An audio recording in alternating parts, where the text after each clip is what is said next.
৬ বছরের একটা মেয়ে বাবুর জন্য পায়জামা বানানোর পর যে কাপড়টা বেঁচে গেছে সেটা দিয়ে তার জন্য একটা 3 কোয়ার্টার প্যান্ট সেলাই করব।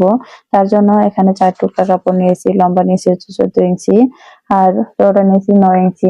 আর ৪ টুকরা কাপড়কে ২ টা করে জোড়া দিয়ে নিব।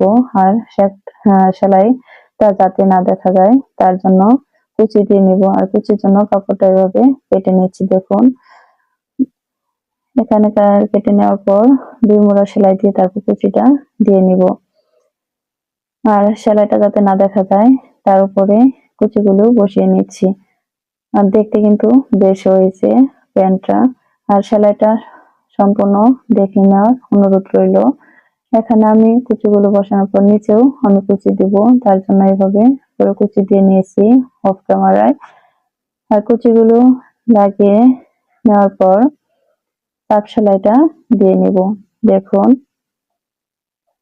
আর এখানে দুটি বাটি আমার কুচি দেওয়া শেষ হয়েছে। এখানে আমি কলিটা লাগিয়ে নিব। আর কলিটা কিভাবে লাগিয়ে নিচ্ছি তা মনোযোগ দিয়ে দেখুন, তাহলেই বুঝতে পারবেন। আর আমার ভিডিওটি যদি ভালো লাগে তাহলে লাইক কমেন্ট শেয়ার করতে ভুলবেন না।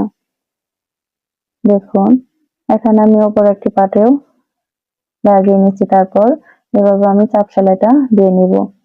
অন্য একটি পাটও আমি এভাবে কলিটা লাগিয়ে নিয়েছি দেখুন। এখন আমি হায়ের অংশটুকু সেলাই করে নিব।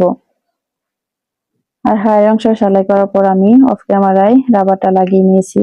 আর এখানে আরেকটু সৌন্দর্য বৃদ্ধির জন্য আমি ফুলটা লাগিয়ে নিব দেখুন।